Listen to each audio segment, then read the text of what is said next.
오늘 국내 증시 개장 상황 특징 업종 알아보겠습니다. 네, ISL 김태성 본부장 나와 계십니다. 어서 어서 오세요, 오세요. 김 본부장님. 네, 안녕하세요. 네, 자 지금 뭐 코스피는 음전, 양전 왔다 갔다 지금 보합권에서 그러고 있고 코스닥은 1% 가까운 상승세. 지금 사기는 뭐 개인만 사네요. 거래소에서는 개인 사고 코스닥은 기관이 샀는데 앞서 우리 신종호 센터장 설명을 듣다 보면 이게 그냥 증권사 뭐 돈이라기보다도 고객들 ETF 돈 아니냐. 그럼 결국 개인이 산다 이렇게 보이는데 네. 우리 지금 김 본부장님 어떻게 보세요? 우리 코스피 5천 위로 안착은 좀 시간이 걸릴라나? 그러니까 저는 이 정도의 흐름에도 그냥 만족하는 게 맞다고 생각이 듭니다. 뭐 2,500, 2,700에서 올라왔는데 굳이 5,000포인트 위에 올라와 앉아 있어야 된다는 건 욕심일 수는 있을 것 같아서 저는 이 정도도 너무 만족스럽다. 대신에 이제 많은 개인 투자자분들이 어려운 것은 제가 지난주에도 좀 말씀드렸지만 사실 주변에 뭐 버신 분들도 있겠지만 이렇게 가는 종목만 가게 되면 가지고는 있는데 비중이 그렇게 크지 않아서 수익금이 또 만족스럽지 못하신 분들이 더 많을 것 같다라는 생각이 들어요. 그러다 보니까 상대적으로 좀 박탈감, 포모 현상이 좀 시달릴 수밖에 없는, 그러니까 시장의 난이도가 지금 올라가 있는 상황이라고 좀 보시면 될 것 같은데 저는 현재 수준도 괜찮다. 그런데 이제 여기에서 가장 큰 문제는 그러면 코스닥도 이제 3,000포인트를 간다고 하는데 글쎄. 이제 이걸 어떻게 받아들여야 되느냐 이게 가장 큰 고민일 것 같아요. 근데 이제 예. 저는 사실 숫자와 데이터를 좀 기반으로 종목을 선별을 하고 투자를 하는 입장이다 보니 코스닥 3,000포인트 가면 너무나 좋겠죠.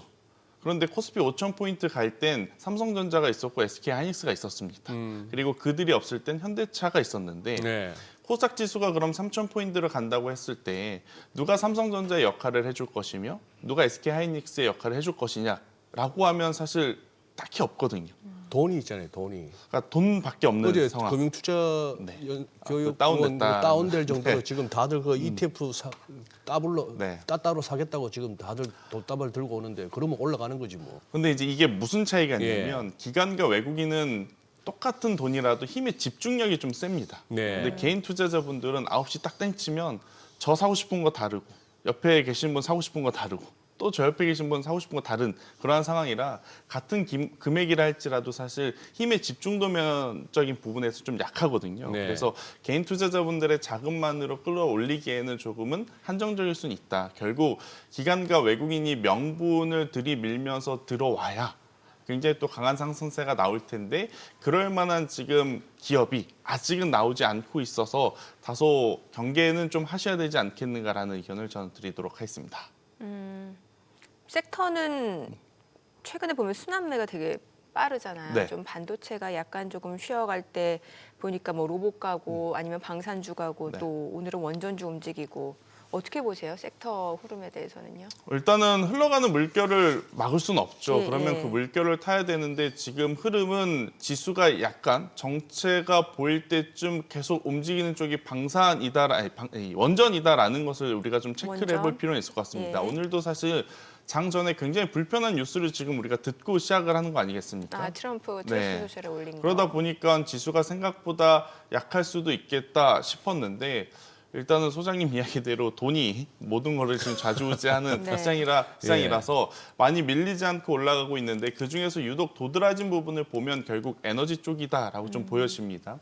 이건 우리나라만의 이야기가 아니라 전 세계적으로 지금 데이터 센터가 지어지고 있는 과정 속에 계속 절실하게 필요한 건 반도체 칩이 아닌 에너지가 필요하다라는 이야기를 하기 때문에 우리나라 정부 측에서도 이제는 원전을 계속 받아들이는 입장인 거죠. 그래서 기존에 SMR에 특화되어 있는 기업들이 움직였다면 오늘 같은 경우에는 기존 대형 원전, 국내 대형 원전 보수 설비 관련 기업들이 나름의 지금 흐름을 받아가는 그런 모습이라 저는 원전주들 같은 경우에는 충분히 중장기적으로 투자의 관점으로 보셔도 괜찮지 않겠는가라는 의견. 하지만 압축을 해보면 결국엔 두산 에너빌리티와 두산 에너빌리티를 보좌한다고 볼 수 있는 BHI. 여기에 한전 기술까지 보는 게 더 나은 선택지일 수 있지 않겠나라는 의견 드리겠습니다. 지금 2차전지 특히 네. 에코프로 그룹주들이 최근에 불을 뿜었는데 네. 2차전지 요거 한번 진단해 주시죠. 그러니까 2차 전지를 두 쪽으로 나눠야 예. 될 것 같아요. 일단은 두 쪽으로? 네. 두 가지로 나누면 예. 한쪽은 미래의 성장성을 가지고 로봇에 붙이는 거죠. 그러니까 이제 로봇의 1위는 아쉽게도 우리나라는 아니고 미국도 아니고 중국입니다. 로봇의 1위는 네, 그런데 이제 그 중국에서 최근 휴머노이드 로봇의 전고체 배터리가 이제 탑재가 되었지 않습니까? 네. 그렇게 되면 나중에 우리도 휴머노이드를 대량 생산을 했었을 때 배터리가 전고체로 갈 확률이 높다고 이미 시장에선 인식을 하고 있는 상황이고, 네. 근데 전고체 배터리가 가장 현실적인 대안입니다. 굉장히 짧은 충전 시간 하지만 굉장히 오래 쓸 수 있는, 그리고 화재의 위험성이 가장 덜하기 때문에, 그래서 이제 미래의 어떤 성장성을 본다면 2차 전지주 내에서도 지금 이수 스페셜티 케미칼이라든지 레이크 머티리얼즈, 그러니까 전고체 소재 관련주를 보시는 게 조금은 더 나은 선택지일 수는 있겠는데, 이건 너무 먼 미래를 좀 땡겨왔기 때문에 변동성이 굉장히 커질 수는 있다라는 단점이 있습니다. 반면에 한쪽은 어디를 봐야 되느냐? 최근 금 가격, 은 가격, 구리 가격 못지않게 네. 탄산 리튬 가격도 올라갑니다. 이렇게 되면 지금 2차 전지주들이 가지고 있는 재고 자산의 가치 평가가 다시 리레이팅 될 수 있겠죠. 예. 그러니까 작년 이맘때 만약 예를 들어서 탄산 리튬 가격이 키로당 10,000원이었을 때, 그런데 올해 왔는데 키로당 만약 10만 원이면 그 재고 자산의 가치가 똑같은데, 톤수는 똑같은데 가격이 굉장히 좀 비싸져 보이는 효과를 받을 수가 있는 거죠. 그러다 네. 보니까 에코프로 그룹주와 같은 소재주들이 지금 가장 시장에서 좀 민감하게 움직이고 있다라고 좀 보여지고 있고, 제가 지난주에 이 이야기를 거의 비슷하게 하면서 저는 어디를 보냐라고 말씀을 드렸냐면 폐 배터리, 그러니까 리사이클 쪽을 보는 게 저는 폐배터리. 괜찮아 보인다라는 이야기를 드렸습니다. 왜냐하면 네. 두 가지가 있어요. 폐배터리 사업을 하려면 배터리를 일단 많이 가지고 있어야 됩니다. 예. 그럼 가지고 있다면 재고자산 평가에서 가장 유리하겠죠. 이제 두 번째로는 지금 소재 기업들은 굉장히 많죠. 에코프로를 봐야 되느냐, 포스코 퓨처엠을 봐야 되느냐, 아니면 대주전자 재료를 봐야 되느냐, 굉장히 많은데 리사이클 관련한 기업은 두 개밖에 없습니다. 성일하이텍과 세비캡, 상장사 중에. 그런데 이 중에서 건식과 습식 모두 다 하는, 그러니까 지금은 두 기업 모두 건식 습식 다 한다고 하지만 건식 습식 공정에서 모두 성과를 낸 기업이 어디냐라고 하면 성일하이텍이 유일하거든요. 그래서 조금 더 보다 압축이 쉬운 쪽을 보는 게 지금 수급 쏠림 현상에서는 더 유리하다라고 보여지거든요. 그래서 성일하이텍이 최근 주가의 변동성이 가장 좀 도드라졌던 이유 중에 하나라고 좀 보여져서, 저는 이번 주에도 여전히 만약 2차 전지를 보신다면 이 배터리 재활용하는 기업들 위주로 보시는 게 맞지 않겠는가라는 의견을 드리겠습니다. 이거 개별 종목을 여쭤보는 거라서 저 우리 네. 김태승 본부장한테도 부담이 될 수도 있고 아니면 안 살펴보고 오실 수도 있는데 네. 이거 2차 전지 중에 엔캔 갖고 몇 년째 고생하시는 분들이 좀 있어요. 네. 많아요. 네. 얘는 지금 보니까 아직도 적자 기업인데 고점 대비로 보면은 뭐 형편없는 주가지만 또 어떤 사람들은 이것도 비싸다 그러기도 하고, 이거 어떻게 평가를 해야 될까요, 이거? 매년 지금 공시 실수를 했죠. 공시 실수. 네. 그래서 거래 정지도 벌써 몇 두 번 번, 했었고, 이런 기업에 우리가 믿음을 줄 필요는 저는 없다 생각을 합니다. 또한 이 기업이 잘하고 못하고를 떠나서 네. 주가 관리에 성의를 보여야 되거든요. 그래야 네. 주식 투자하는 입장에서는 믿고 투자를 하는 거라서. 근데 정말 돈을 잘 벌어도 지금 주가 관리 못한다면 비난을 받는 현재의 시점인데, 돈도 못 버는데 주가 관리도 못하는 지금의 상황은 그렇게 저는 긍정적으로 보고 있지는 않습니다. 그래서 기술적으로 보면 엔캠도 여기서 안 올라간다는 건 아닙니다. 네. 어제와 오늘의 시세가 워낙 좋기 때문에 추가적인 상승세의 기대감, 그리고 2차 전지 섹터가 긍정적으로 보이기 때문에 추가적으로 상승할 가능성이 높아 보여요. 그런데 우리가 이렇게 어쩌다 한 번 실수하는 것들은 괜찮지만 지금 매년 이렇게 공시 실수를 통해서 거래 정지가 됐던 기업을 중장기적으로 믿고 투자를 하는 것이 맞을까에 대한 고민을 해보실 필요는 있을 것 같아요. 예. 저는 차라리 예. 만약에 가지고 계신 분들이라면 예. 정리하고 2차 전지 내에 다른 종목을 가지고 그냥 쭉 들고 갈 것 같다라는 생각이 들어요. 그래서 엔캠에 대해서는 뭐 본업에 대한 성과라기보단 지금 그 외에 업무적인 프로세스 자체가 이게 자립이 안 됐다라고 판단할 수밖에 없는 상황이거든요. 그래서 다소 부정적인 의견을 드릴 수밖에 없음은 이해해 주시길 바라겠습니다. 우리 김태승 본부장도 돈 되면 아무거나 손 다 댄다가 주의가 아니시구나. 가려가면서 먹는구나. 그러다가 거래 정지 당하면 안 되니까요. 네. 그래요. 그 바이오 쪽 여쭤볼게요. 바이오 쪽은 최근에 이제 알테오젠 막 네. 얘기 많았잖아요. 근데 이게 사실은 뭐 기업에 문제가 있었던 게 아니라 그냥 시장에 기대치가 있었던 것뿐이고, 네. 예, 결국에는 이제 주가가 이제 반등을 하고 있는 상황에서 ABL 바이오 같은 경우도 최근에 급등하고 있는 모습이고, 바이오 쪽은 어떻게 보세요? 그러니까 기사가 좀 자극적이긴 했어요. 예, 그러니까 뭐 아닌 걸 맞다고 한 건 아니지만 그렇죠. 그냥 있는 그대로 보도가 됐었으면 될 걸 조금은 자극적인 이야기들이 부사가 좀 붙다 보니 많은 투자자분들이 걱정 아니 걱정을 한 것 같은데 일단 알테오젠 저도 좋게 보지만 코스피 이전 상장할 때까지 그냥 기다리는 게 맞을 것 같아요. 기다린다라는 그리고 게. 코스피 이전 상장을 하고 나서 예. 저는 보는 게 더 낫지 않겠는가라는 생각이 들어요. 그 이유 중에 하나는 뭐냐? 지난주부터 이번 주에 코엑트 ETF라든지 그러니까 굉장히 지금 ETF 펀드들에 대한 비중 조절이 빠르게 나타나고 있는 시점인데 예. 제약바이오 대다수의 어떤 ETF의 그 비중 포트폴리오를 보면 알테오젠의 비중이 좀 줄었습니다.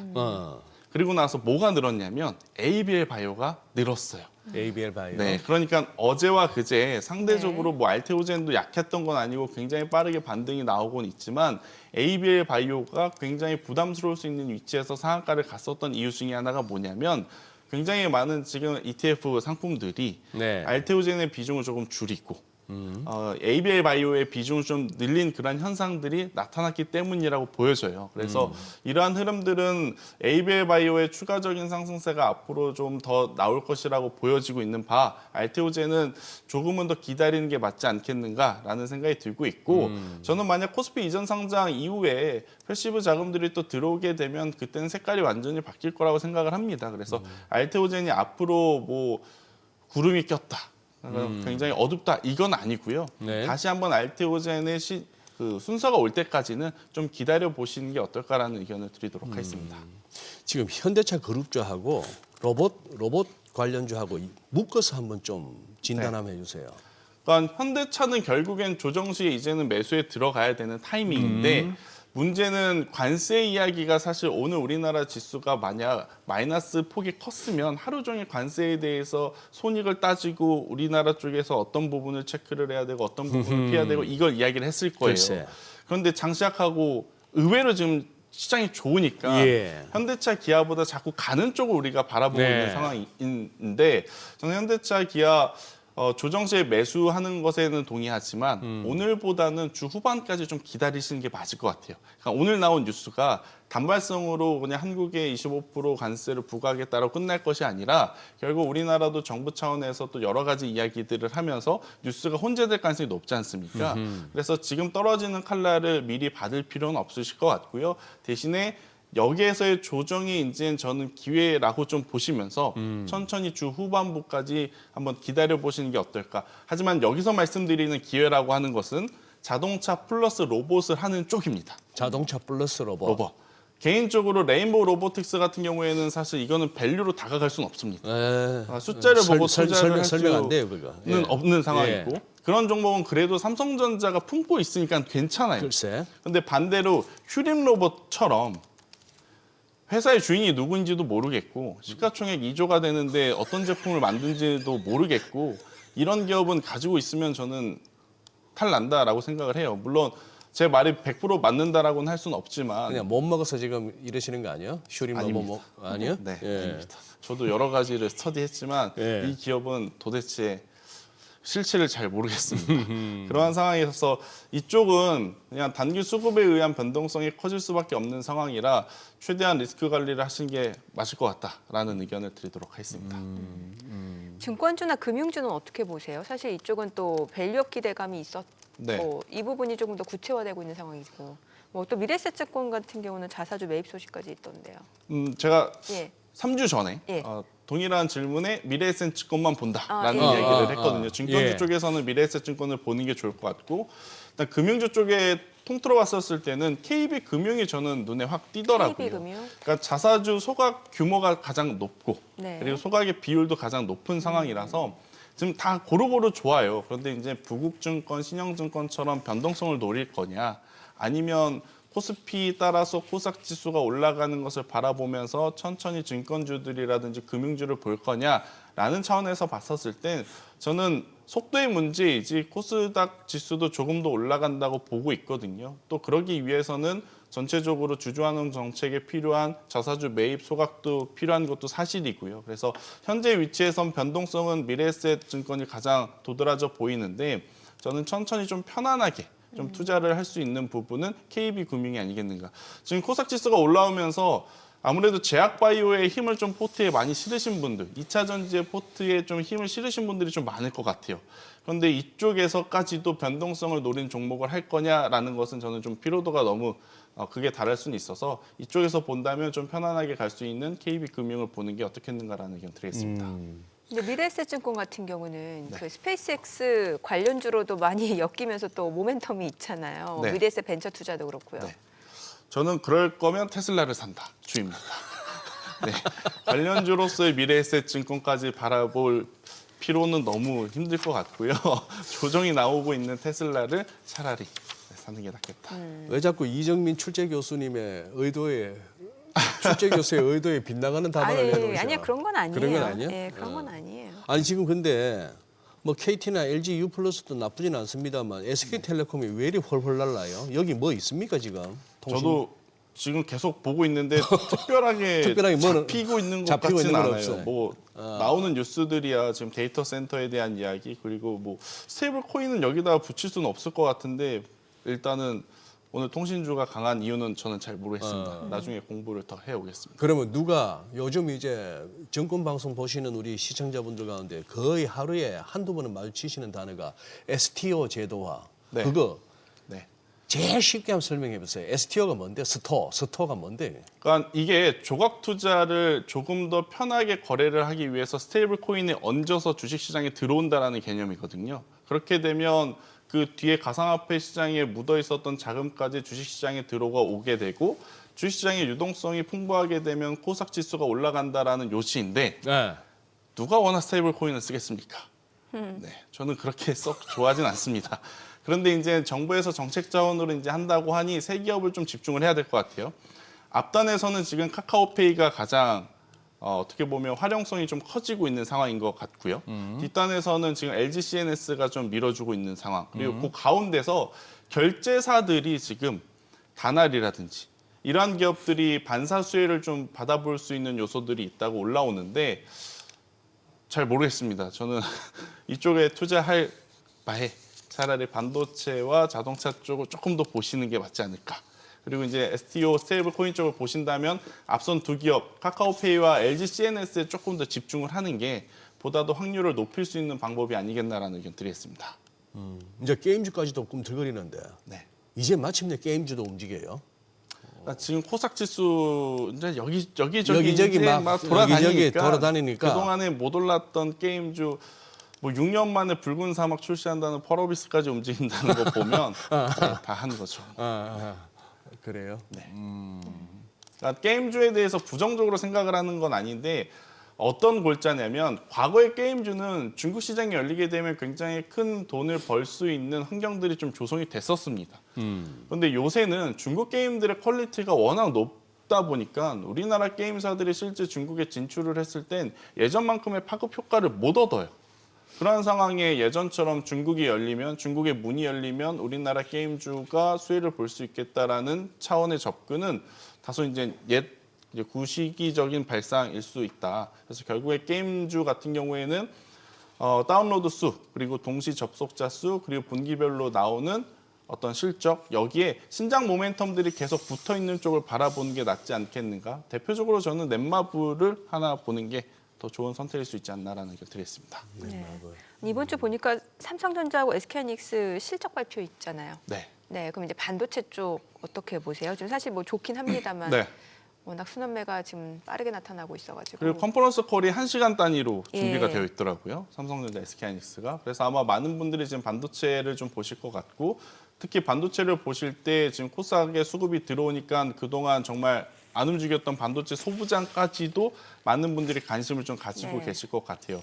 어제 나온 뉴스 하나를 좀 체크를 해드리면 마이크로소프트가 지금 자체 칩에 대한 이야기를 했어요. 예. 자체 칩을 그럼 어디에서 만드느냐? 삼성전자에게 내심 기대했지만 이 칩도 결국엔 TSMC 3나노 더라고요. 아, 그래요? 근데 이제 여기서 우리가 그냥 TSMC가 가져가는구나라고 생각할 게 아니라 TSMC의 지금 물량이 몰리고 있다는 건 결국 지금 당장은 아니지만 나중에 삼성전자에게도 기회가 올 수 있겠다라고 보시는 게 맞을 것 같아요. 결국엔 자체 칩들이 마이크로소프트뿐만 아니라 굉장히 많은 기업들이 생산을 하려고 하니까. 그래서 이제 그것들을 좀 생각을 해보면 장비주들에 대한 관심도를 이제는 조금 더 욕심을 내도 괜찮지 않겠는가가 저의 첫 번째 생각이고, 두 번째, 그렇다고 해서 아직 발주 없는 장비주를 보는 것이 아니라 실제 가격이 올라가고 있는 낸드 플래시 장비 쪽을 바라보는 것이 가장 확률이 높겠다. 그래서 장비나 소재를 볼 때 낸드 쪽을 바라보는 게 저는 유리하다고 보여지거든요. 대표적으로 하나 머티리얼즈가 낸드 플래시 소재이고요. 또 리노공업 ISC, TSE 여러분들 아마 많이들 들어보셨을 거예요. 반도체 테스트 소켓.